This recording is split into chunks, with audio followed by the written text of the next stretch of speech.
Coucou Méliane. Coucou Alix. Avec son beau verre. Oui, c'est important, c'est important. C'est pour traquer toutes les élucubrations des uns et des autres. Si, il y a de l'espace. D'accord. On fait bimer et tout, on ne sait jamais. Ah ouais? On ne sait jamais quoi. C'est un bim? Elles sont bimées, la fille en question. Ah bon? Ah d'accord. Bon, d'accord. Okay. Dis-nous tout, vrai ou faux? Oui, aujourd'hui. Déjà, on va partir avec cette idée préconçue qu'on a au niveau des soutiens-gorge. On nous disait que les soutiens-gorge étaient à l'origine du cancer du sein. Donc, on a vu des publications sur les réseaux sociaux, mais c'est faux. Les scientifiques sont allés jusqu'à vérifier l'information, faire des tests et tout ça. Rien ne dit que le soutien-gorge donne le cancer du sein. Parce que si c'était vrai, on allait se balader, franchement sans ça, soutif. ça allait être compliqué. Ça allait être compliqué. On allait avoir beaucoup plus d'élèves dans la promo. Hein. Oui. Donc, le soutien-gorge ne donne pas le cancer du sein, parce qu'on a même vu des vidéos où on découpe un soutien, on retrouve des billes à l'intérieur et tout ça. Okay. Mais c'est des vidéos montage déjà pour ternir l'image d'une marque de soutien. Donc, les concurrents essaient de s'attaquer et vice-versa, mais le soutien-gorge ne donne pas le cancer du sein. Le seul conseil, c'est vous pouvez dormir sans soutien, mais... aussi ne pas l'avoir trop serré aussi. Trop serré, les indications médicales formelles. C'est pas à la base du cancer du sein. Super. On parle de voitures électriques et on a vu comme ça une personnalité au niveau du Congo, monsieur Zoé Kabila, qui visitait comme ça un centre. Et là, tout de suite, on nous dit qu'au Congo, ils vont commencer à travailler sur les batteries électriques pour les voitures et autres. C'est pas encore arrivé au Congo, hein. Donc, à se calmer. C'est encore en Chine pour l'instant. Le Congo n'a pas encore... C'est vrai qu'il existe la matière première pour concevoir ces batteries au Congo, mais c'est pas encore arrivé chez eux.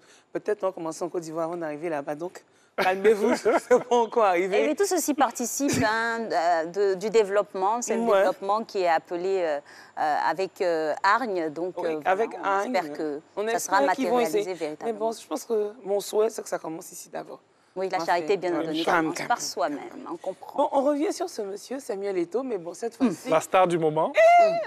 Cette fois-ci, on ne va pas parler de ça, mais on va plutôt s'attarder sur la CAN 2022.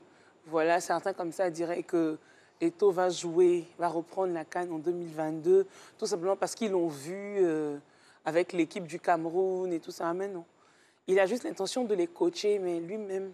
Non, mais bon, on peut comprendre ceux qui il veut les coacher financièrement, en fait. Non, mais on peut comprendre ceux qui sortent ce genre d'informations-là. Voir ces activités, c'est dire qu'il déborde d'énergie. Donc pourquoi pas revenir non, mais sur la pelouse.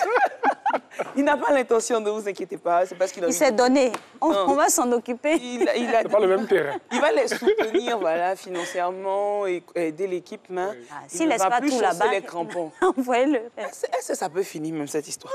Okay. Et enfin, on a une idée préconçue des salamandres. On nous dit que c'est dangereux, c'est mortel.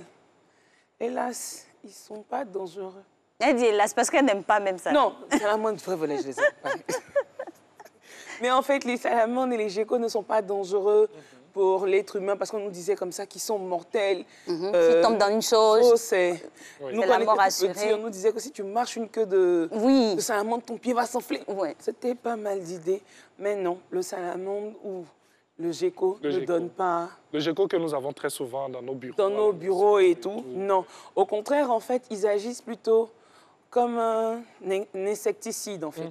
Ils récupèrent toutes les petites bêtes et autres. C'est de ça qu'ils se nourrissent. Car les geckos, il n'y a pas de cafard. Non, il n'y a pas de cafard dans la maison, voilà.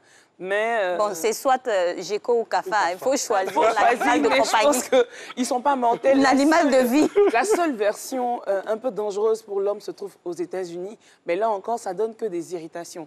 Donc, ils ont même rencontré un professeur ici, professeur Kakou, au niveau de l'Institut Pasteur de Côte d'Ivoire, qui a attesté qu'en fait, ils ne sont pas dangereux pour l'être humain. Ce n'est pas mortel. C'est vrai que c'est plutôt en termes de croyance. Hein. En Afrique, on dit souvent que le gecko est l'espion, il vient écouter ce qu'on fait et tout. Mais sinon, et en termes de confort aussi, ça ne fait pas trop bien d'avoir ces invités. Et puis, bon, une colonne de geckos se baladant. Juste un coucou au salon.